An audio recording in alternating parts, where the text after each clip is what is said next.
Welcome back to the channel. In today's video, we're diving into a hands-on practical lab from Google Skills, designed to help you build real, job-ready skills with step-by-step guided activities.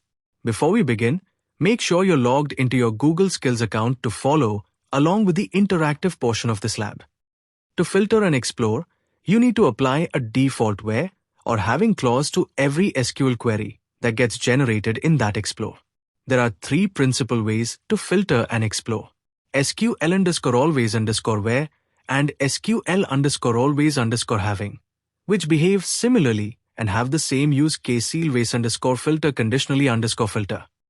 Both SQL_always_where and SQL_always_having allow you to add filters to an explore that cannot be modified. This is useful when you have certain rows of data you always want to exclude from the explore results. The SQL_always_where filter is used to add a where clause applied to dimensions in a SQL query, whereas SQL_always_having is used to add a having clause applied to measures in a SQL query. In addition to queries run explicitly by business users, the restriction will apply to dashboards, scheduled looks, and embedded information that relies on that explore. There will be no indication of the filter in the user interface, so business users are not informed that the data are being filtered unless they have permission to look at the generated SQL. This is useful if you want to filter out certain values of the explore, such as test or internal data. The always_filter enables you to require users to include a certain set of filters that you define. You also define a default value for the filters. Though users may change your default value for their query, they cannot remove the filter entirely. This is helpful when you want users to always filter by specific dimensions, such as always filtering by order status or user country, so that they do not request all of the possible data at one time. The always_filter has a subparameter to define the specific filters using the same looker filter expressions that are used to filter dimensions and measures. The dimensions provided in the filters subparameter identify the dimensions that users must provide values for, such as a value for order status or user country. The specific values provided for in the filter subparameter are the default values, which can be changed by the business user. For example, while the default order status is complete, business users can change this value to say orders with a different status like returned. For additional information, review the looker filter expressions document. Similar to the always_filter, the conditionally_filter adds a filter to the explore front end that is accessible by business users.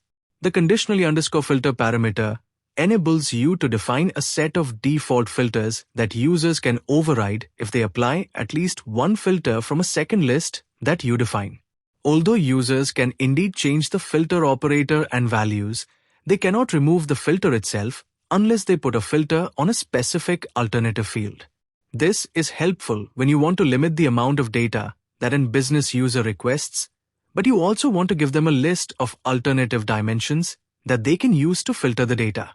Conditionally_filter has a subparameter to define the specific filters as well as a subparameter to define the alternative dimensions that can be used to filter the data.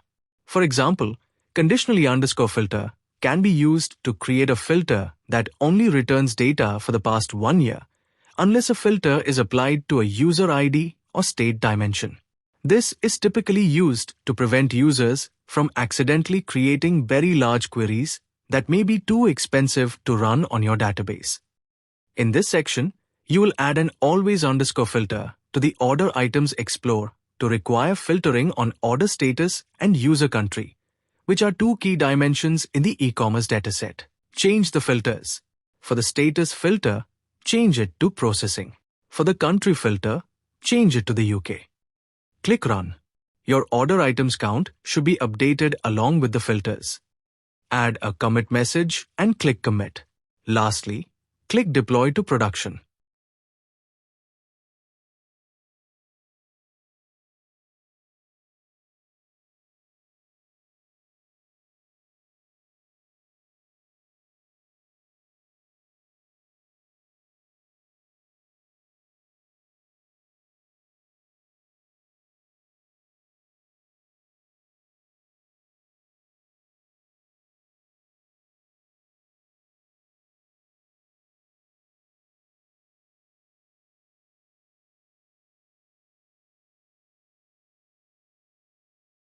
Add a SQL_always_where filter. In this section, you will add a SQL_always_where filter to the Order Items Explore to only include data from the year 2021 and later. This is helpful if you have a large database spanning many years and only want to perform queries on the data for the current year and future years. Under the first line to define the Order Items Explore, add a new line and type SQL_always_where followed by a colon. Next, you will define the filter to only include data from the year 2021 and later using the created_date table. Click Save Changes. Click the caret next to the file title at the top of the IDE and then select Explore Order Items. Under Order Items Created Date, click Date. Under Order Items Measures, click Order Count. Click Run. Notice that there are order items only from the date 1st January 2021 and later. On the data bar, click the SQL tab. Notice there is the filter defined in the where clause for all of the data. Navigate back to the training_ecommerce.model file in the quicklab_ecommerce project. Remove the filter you created in the previous section. Under the first line to define the Order Items Explore, add a new line and type SQL_always_having followed by a colon. Next, you will define the filter to only include the data with one order item, using the order_item_count measure. Click Save Changes. Click the caret next to the file title at the top of the IDE and then select Explore Order Items. Under Order Items, click Order ID. Under Order Items Measures, click Average Sale Price and Order Item Count. Click Run. You should see the different orders and their respective average sale prices. As you can see, the items count is always equal to 1. Click Validate LookML and then click Commit Changes and Push. Add a commit message and click Commit. Lastly, click Deploy to Production. Add a SQL_always_having filter. In this section, you will add a SQL_always_having filter to the Order Items Explore to prevent users from looking at orders with more than one item. This will be used to omit any orders from the Explore that have multiple items in them. Click Save Changes. Click the caret next to the file title at the top of the IDE and then select Explore Order Items.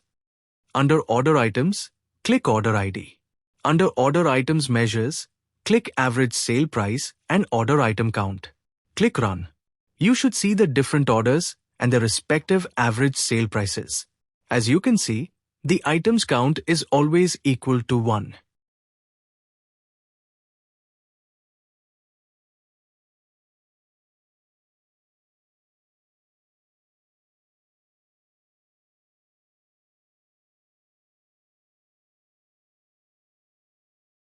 Add a conditionality_filter. Remove the filter you created in the previous section.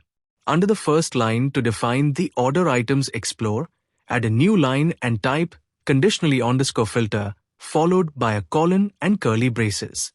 Add the filter's subparameter to define this filter. Here, you want the order created date to be in the past 3 years. You will also define the unless subparameter as an alternative dimension that can be used as a filter. For this, you will use the user ID and state dimensions. Click Save Changes. Click the caret next to the file title at the top of the IDE and then select Explore Order Items. Click on the arrow next to Filters to expand the window and see the conditional filter you created. Success. Next, under Order Items, click Order ID. Under Order Items Created Date, click here. Under Order Items Measures, click Average Sale Price. Click Run.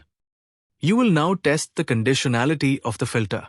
In the filter window, set the state filter to California. Click the X next to the other filter to delete it. Under Users, hover over State and click the Filter button. Click Run again. Lastly, remove the state filter by clicking the X next to it to delete it.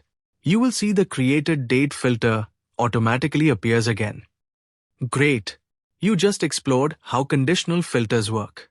While you can change the default value that you set, you cannot completely remove the filter unless you apply at least one of the filters you specified in the unless subparameter.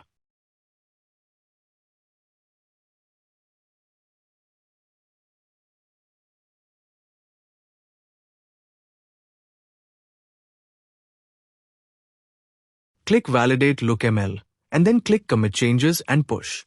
Add a commit message and click Commit. Lastly, click Deploy to Production. In this lab, you learned how to filter explores with LookML. You first used the always underscore filter to require filtering on the order status and user country. You then use the SQL underscore always underscore where and SQL underscore always underscore having filters to filter the order creation date and the number of order items. Lastly, you use the conditionally underscore filter to filter the order items explore to only return data for the past 3 years, unless a filter was applied to a user ID or state dimension. If this video helped you understand Explore filters better, don't forget to like, subscribe, and share. More Looker and LookML tutorials coming soon. Thanks for watching.